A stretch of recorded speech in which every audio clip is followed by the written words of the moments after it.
प्रभु राम का मंदिर अयोध्या में नहीं बनेगा तो कहाँ बनेगा? कारसेवा करनी है, राम मंदिर तैयार होना ही चाहिए ना। सोच के आए मंदिर बनाना है करके। सरदार साहब इस बात को रिकॉर्ड कर लेना कि मैं गोली नहीं चलाऊंगा, गोली नहीं चलाऊंगा, गोली नहीं चलाऊंगा। जिन्होंने वहां पर खड़ी एक बस को स्वयं स्टार्ट कर दिया और जो बैरियर लगा था वह तोड़ते हुए वो बस निकल गई।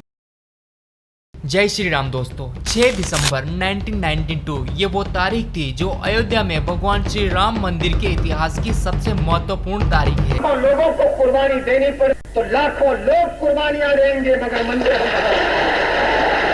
आज की हमारी पीढ़ी बहुत ही सौभाग्यशाली है कि हम लोग भगवान श्री राम का मंदिर देखेंगे और वहां पर जाकर दर्शन कर सकते हैं। लेकिन दोस्तों ये सब इतना आसान नहीं था, क्योंकि हम में से बहुत कम लोग ये जानते हैं कि मंदिर बनाने में हजारों हिंदुओं ने अपने प्राणों का बलिदान दिया था। कैसे मुलायम सिंह यादव ने निहत्थे कार सेवकों और हिंदुओं पर गोली चलाने का आदेश दे दिया था। और देश की एकता के लिए हमारी सरकार की पुलिस को गोली चलानी पड़ी। हमारे पूर्वजों के त्याग, शौर्य और पराक्रम का नतीजा है कि आज अयोध्या में भगवान श्री राम के मंदिर का सपना साकार हुआ है। सैकड़ों सालों से भगवान श्री राम तंबू में विराजमान थे। जरा सोचिए कि आपको आपके मकान से बेदखल कर दिया जाए और आपको किसी तंबू या झोपड़े में रहना पड़े, तो उस समय जैसी स्थिति आपकी होगी वैसी स्थिति हमारे प्रभु भगवान श्री राम की थी, जो सैकड़ों सालों से तंबू में विराजमान थे। तो आइए समझते हैं कि कैसे अयोध्या में बाबरी मस्जिद को गिराया गया और वहां पर हजारों निर्दोष हिंदुओं और कार सेवकों पर गोलियां बरसाई गई।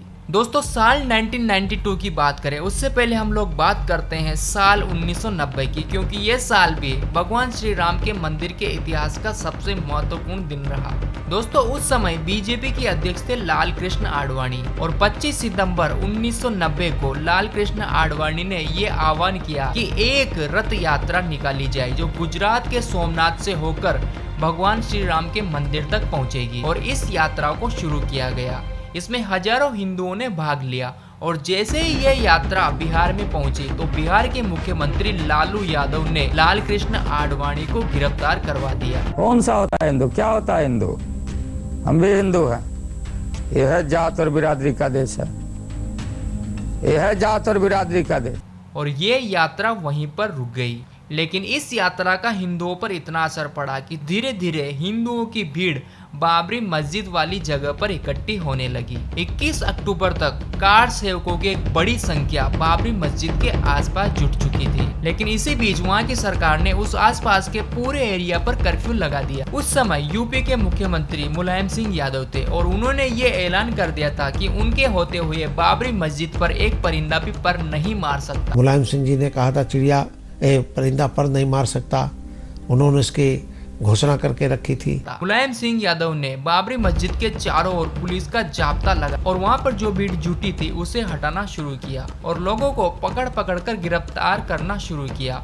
इसी बीच दोस्तों बहुत सारे साधु जो वहां पर प्रदर्शन कर रहे थे उनको एक बस में बैठाया गया और पुलिस थाने की ओर ले जाया गया। लेकिन इसी बीच इनमें से एक साधु ने इस पूरी बस को हाईजैक कर लिया और ड्राइवर को धक्का मारकर इस बस को चलाते हुए जो बाबरी मस्जिद की तरफ जो बैरिकेड लगे हुए थे उन तीनों बैरिकेड को तोड़ते हुए इस बस को बाबरी मस्जिद के परिसर में घुसा दिया। जिन्होंने वहां पर खड़ी एक बस को स्वयं स्टार्ट कर दिया और जो बैरियर लगा था वह तोड़ते हुए वो बस निकल गई और कार सेवक उनके पीछे पीछे से उस स्थान पर पहुंच गए।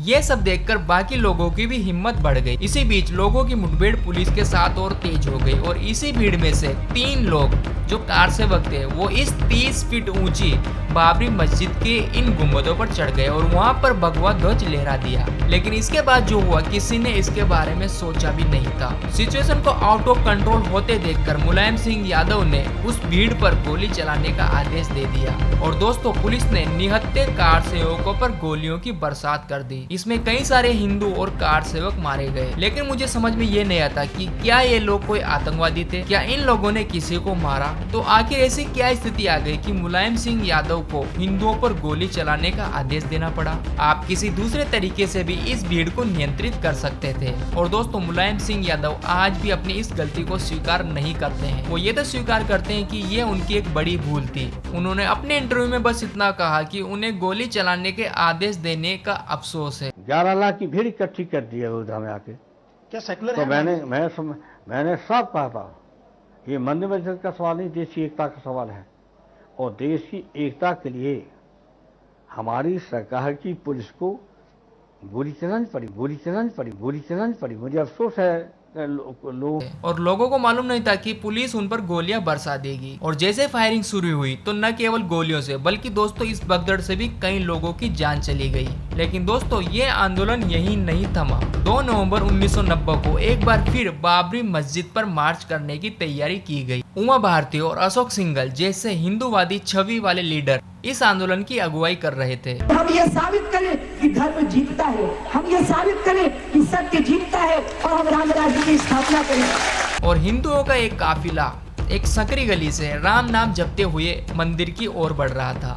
लेकिन इसी बीच जो पुलिस बिल्डिंग के ऊपर खड़े थे उन्होंने इन लोगों पर गोलियां बरसाना शुरू कर दिया। और ऐसा दावा किया जाता है कि 40 कार सेवकों ने उसी वक्त वहां पर दम तोड़ दिया। दोस्तों ये जो राम मंदिर बन रहा है ना, ये ऐसे ही नहीं बन गया। हजारों लोगों ने इसमें अपने प्राणों की आहुति दी थी। एक सरकारी आंकड़े के मुताबिक इस कांड में 2000 लोगों की जान चली गई थी। लेकिन ऐसा दावा किया जाता है कि इससे भी बड़ी संख्या में वहाँ पर लोग मारे गए थे। दोस्तों इस कांड में कभी ना कभी आपने कोठारी बंधुओं का नाम भी जरूर सुना होगा। कोलकाता के रहने वाले 2 भाई, जिनमें से एक का नाम था शरद कोठारी और दूसरे का नाम था राम कुमार कोठारी, जिनमें से एक की आयु 23 साल थी और दूसरे की केवल 20 साल। ये दोनों भाई कोलकाता के रहने वाले थे। और दोस्तों ऐसा माना जाता है कि जिन लोगों ने बाबरी मस्जिद के गुंबद पर चढ़कर भगवा ध्वज को लहराया था, उन्हीं में से 2 लोग यही कोठारी बंधु थे। बाद में पुलिस ने इन दोनों भाइयों की गोली मारकर हत्या कर दी। इन दोनों भाइयों ने अभी तक इस दुनिया को ढंग से देखा भी नहीं था और राम मंदिर के सपने के साकार होने के चलते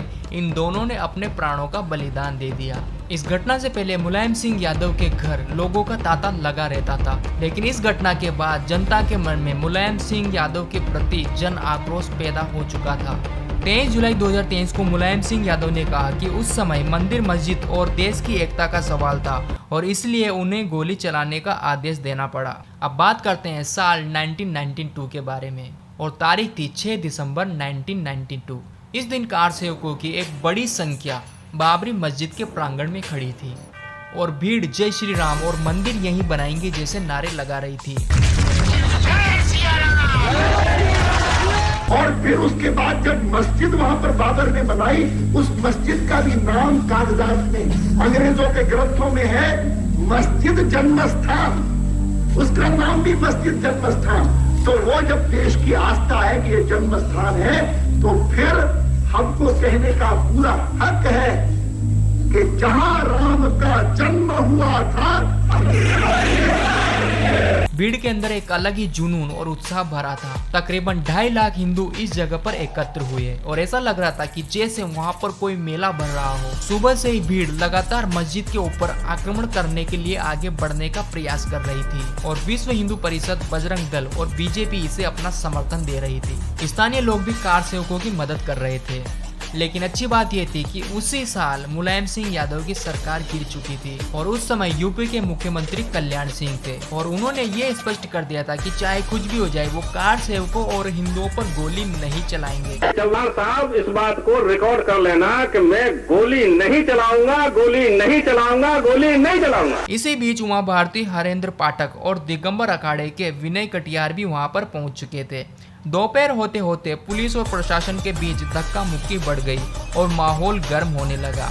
भीड़ बेकाबू होती गई और पुलिस का भीड़ को रोकना मुश्किल होता जा रहा था। केंद्र सरकार ने स्थल की सुरक्षा के लिए पैरा मिलिट्री फोर्स को भी तैनात कर दिया था और 12 बजते बजते भीड़ और ज्यादा बेकाबू होने लगी। और दोस्तों 5 बजते बजते बाबरी मस्जिद के तीनों गुंबद मिट्टी में मिल चुके थे। मुस्लिम पक्ष 6 दिसंबर को ब्लैक डे के रूप में मनाते हैं, वहीं हिंदू पक्ष 6 दिसंबर को शौर्य दिवस के रूप में मानते हैं। तो दोस्तों अगली बार जब आप भगवान श्री राम के मंदिर जाए और वहां पर भगवान श्री राम को नमन करें तो वहां पर शहीद हुए हजारों कार सेवकों और हिंदुओं को नमन करना ना भूलें, क्योंकि इन्हीं की बदौलत आज हम लोग भगवान श्री राम का भव्य मंदिर बनता हुआ देख रहे हैं और इस जीत में कार सेवक और बीजेपी की अहम भूमिका रही है। बीजेपी ने केंद्र में सत्ता में आने से पहले ये वादा किया था कि अगर उनकी सरकार सत्ता में आती है तो उनका परम लक्ष्य भगवान श्री राम का मंदिर बनाना होगा और देखिए आज वो सपना भी साकार हो चुका है। इसलिए बीजेपी को सपोर्ट करें और हिंदुस्तान को मजबूत बनाएं। तो दोस्तों मिलते हैं अगले वीडियो में, तब तक के लिए जय श्री राम।